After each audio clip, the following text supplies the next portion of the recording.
ഈ മാല കൂടിയിട്. അശ്വതിക്ക് നന്നായി ചേരും. ഇതൊക്കെ വേണോ? ഒരുപാട് ബോറാവും.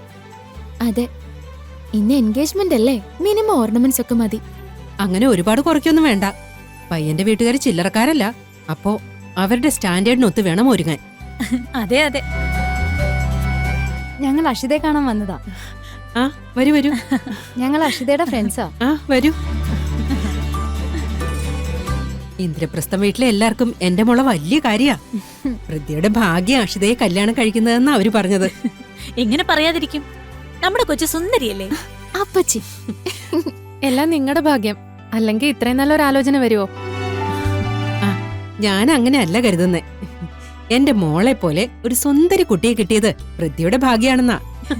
അല്ലേ ഗിരിജെ? പിന്നല്ലാതെ. ഗൈസ്, ഇന്ന് എന്റെ ചേച്ചിയുടെ കല്യാണ ഒരുക്കങ്ങൾ കാണാം. Come on come on guys, welcome again to my vlog. Guys, ഇവിടുത്തെ ഒരുക്കങ്ങളൊക്കെ നിങ്ങൾ കാണുന്നുണ്ടല്ലോ ഗൈസ്. ഇവന്റെ ചാനലാ. ഗൈസ്, ദേ കല്യാണ പെണ്ണ് റെഡി ആയിരിക്കാണ് ഗൈസ്. ഇനി ഏതാനും നിമിഷങ്ങൾക്കകം നമ്മുടെ കല്യാണ ചെറുക്കൻ ഇവിടെ എത്തുന്നതാണ് ഗൈസ്. ഇനി നിങ്ങൾക്ക് ലൈവായിട്ട് ഈ കല്യാണം നിങ്ങൾക്ക് കാണാൻ പറ്റുന്നതാണ്. അതിനായി നിങ്ങൾ എന്റെ അക്കൗണ്ടിലെ സബ്സ്ക്രൈബ് ചെയ്യൂ. ഞെക്കൂ. നിനക്ക് എന്താ ഇവിടെ കാര്യം? നിന്റെ ക്യാമറ കൊണ്ടൊന്ന് പോവാൻ നോക്കി. അമ്മ, ഓഹോ, അതെങ്ങനെ ശരിയാവും? എന്റെ സബ്സ്ക്രൈബേഴ്സിനെ നിശ്ചയം കാണണ്ടേ? അതൊക്കെ റെഡിയായി വന്നിട്ട് മതി. തൽക്കാലം നീ പുറത്തേക്ക് പോ. അതെ, വെറുതെ പെണ്ണുങ്ങളുടെ ഇടയിൽ കറങ്ങി നടക്കാതെ നീ പോയി പുറത്തെ കാര്യങ്ങൾ നോക്ക്. ചെല്ല്. ചെല്ല്. അപ്പൊ ഞാൻ പോണം. പോയേക്കാം. ബൈ. ശരിയാക്കി ഗൈസ്. എന്നെ ഇവിടുന്ന് വീണ്ടും പുറത്താക്കിയിരിക്കുകയാണ് ഗൈസ്. നമുക്ക് അടുത്ത വിശേഷങ്ങൾ കാണാം. ബൈ.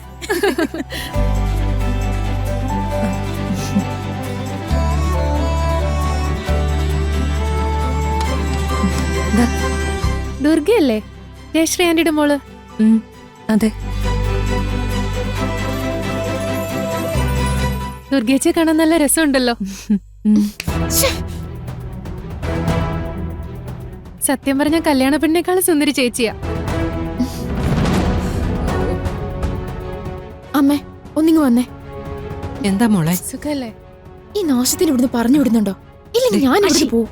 നീ ടെൻഷൻ ആവാതെ അവളുടെ കാര്യം ഞാൻ നോക്കിക്കോളാം. മോളെ, നീങ്ങി വന്നേ, ഒരു കാര്യം പറയട്ടെ. വാ, ഇപ്പൊ വരാം. കൊഴപ്പൊന്നുമില്ല, നീ ഇവിടെ ഇരുന്നേ. ഇരിക്കി. എന്താ ചെറിയമ്മ? നിന്നോട് ആരെങ്കിലും ഇപ്പൊ അങ്ങോട്ട് വരാൻ പറഞ്ഞോ? എന്തിനാ ജ്യൂസ് എടുത്തോണ്ട് അങ്ങോട്ട് എഴുന്നള്ളിയേ? അത് ഞാൻ കൂടുതൽ പ്രസംഗിക്കണ്ട.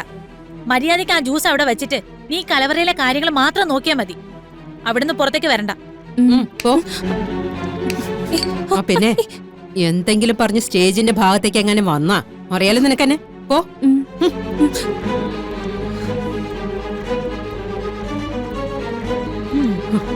വാ.